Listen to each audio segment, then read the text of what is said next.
তো ফার্স্টে তোমাদের ভালো করে দেখায়, এইটা দেখো, এই যে এরকম আমার এস সাইজ হয়ে যায়, মানে প্রপার হলে তো এইটা এস সাইজ। আর ছেলে দেখো করছে, এগোনোর চেষ্টা করছে, দুষ্ট। তো এটা একটা নিয়েছি, এটা আমি আমার নিজের টাকা দিয়ে নিয়েছি। আর এইটা দেখো হালকা বেগুনি, মানে রানী বেগুনি মিক্সড। দেখো ছেলে চলে আসছে, আমাকে দেখাতে দেবে না। তো এইটা ফ্ল্যাশটা না ভালো বোঝা যাচ্ছে না, এটা হলো হালকা বেগুনি বেগুনি আর কি, কী বলবো, জাম কালারের মতো, ভালো বোঝা যাচ্ছে না এই দুটো, এই কালারটা। এই যে এটা ডিপ আর অনেকটা না।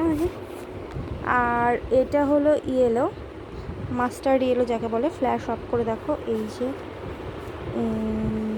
এইটা।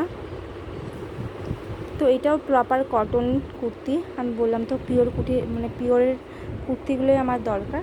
এগুলোর সাথে কিন্তু প্যান্ট নেই, মানে ট্রাউজার সেট নেই, ওপরে শুধু কুর্তি। আমি হচ্ছে এগুলো স্ল্যাক্স দিয়ে পরবো, লেগিংস দিয়ে। তো দেখো এটা হলো মানে হোয়াইট আর গ্রিনের আর কি টাচ। তো এইটা হলো কালারটা। আর ওই যেটা আছে ওটার সাথে প্যান্ট, মানে ট্রাউজার প্যান্টটা আছে। এগুলো সব আমার একটু একটু করে সেলাই করতে হচ্ছে, এস সাইজ। তো এস সাইজ হলো আমার ঠিকঠাক হয়। এই হলো আমার বার্থডের আর কি শপিং। আর আমার ছেলে করে অস্থির হয়ে যাচ্ছে, আমার বেটু অস্থির।